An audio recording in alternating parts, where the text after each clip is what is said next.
Have you ever answered, "What are you doing these days?"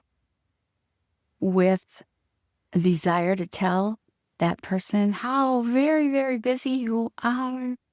Because as Christian women, we wear busy like a badge of honor.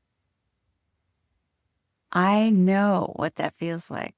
And I used to get really, really caught in it. I had a friend who called me early in the morning and told me all the things she had accomplished already. And I was not an early riser. I didn't hit the road running. And I'm fine with that now, but I was not great with it then. And I felt very less than.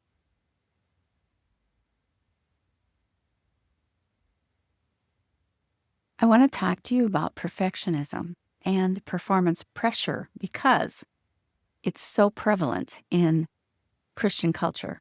And as a Christian woman who wants to achieve excellence and wants to hear "well done" at the end of your life, I know that you, like I have and sometimes still do, struggled with this. So let's talk about why and what we can do about it. I said that we often wear it like a badge of honor, don't we? So the first thing that we need to do is to be okay with resting, with stopping, and being okay with not having a long, well, unachievable list of things to do every day. That is discouraging, isn't it? And we are praised for serving hard, showing up, being reliable, and that's good. But we have to learn to say no. Very important to have boundaries. Say no so that you can say yes to the things that really are God's assignment for you. They really are what He wants you to do. But you have to sit at His feet and listen in order to know what those are. You have to be in the Word of God. And as you begin to change, you will begin realizing that your productivity doesn't measure your spiritual maturity. It doesn't prove that you are closer to Jesus because you are so busy. Serving Him doesn't mean that you know Him. It doesn't mean that you're in close fellowship with Him, right? We don't mean to strive. We don't mean to striving with our relationship with Christ, but we can't seem to stop. It takes practice. It takes conscious effort to do that. If you felt guilty for resting, I'm talking to you. And there are this is true, that certain personalities, certain genetic predispositions set you up for this. I want you also to think about, as a mom, if you're a Christian wife and mom, that you need to stop that cycle in your own parenting. You need to stop cultivating a sense in your children that they are never going to quite measure up, that they have to be busy every second of every day, fall into bed exhausted, and that they'll never achieve all the things on their to-do list and that they need to add more things. You need to back off. That is performance pressure. There are certain cultures, and the Christian culture, unfortunately, is one of them, that really escalates that. Your performance does not equal how close you are to the Lord. And I want you to have peace, okay? Is it possible to have peace? Yes. It's God's will for you to have peace. Don't compare your productivity or your spiritual life to anyone else's. I've said before that no two people have the same relationship as another two. Nobody on earth has the same relationship with God that you do because you are both different. Cultivate that relationship with Christ. It's very special and very unique. And peace does not have anything to do with your performance. That is not from God. So I want to talk about a shift, okay?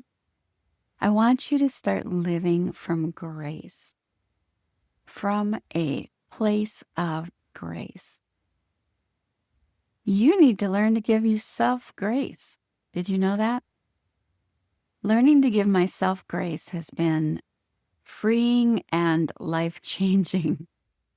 It has allowed me to stop when I'm not done, to not feel that I have to power through, I have to push through, I have to get it all done. No, I don't. You don't. You don't. Yes, there's a place for responsibility.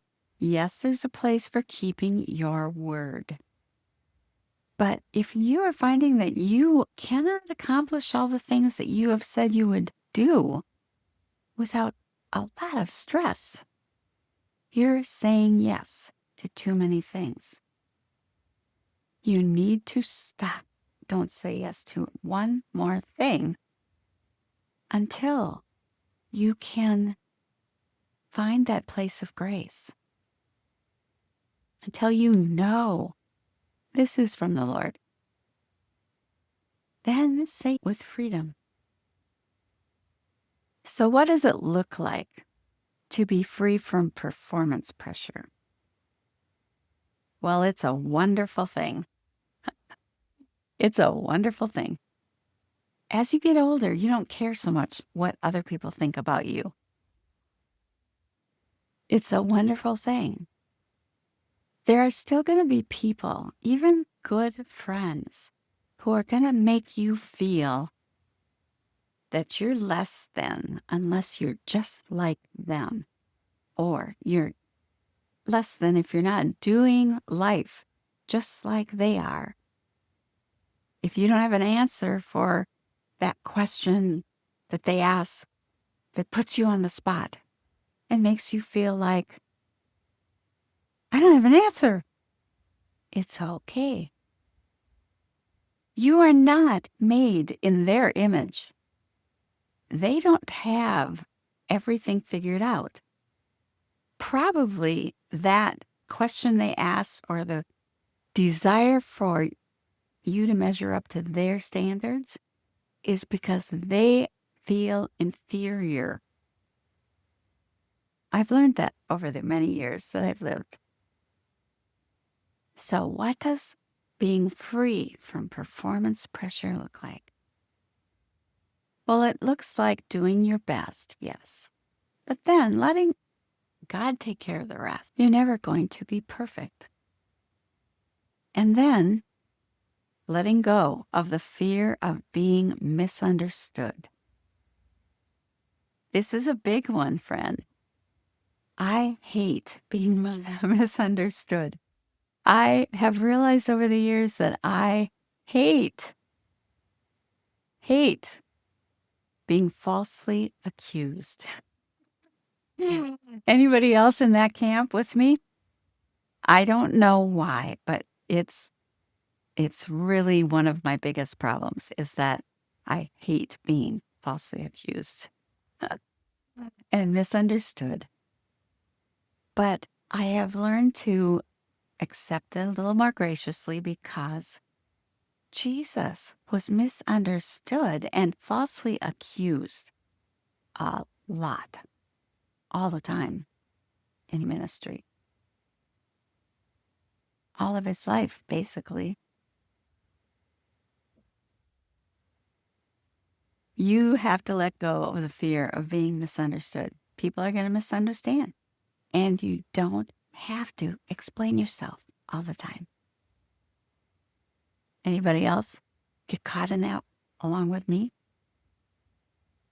And then it looks like believing that rest is holy. God rested on the seventh day after creating the whole earth and everything in it before sin came into the world.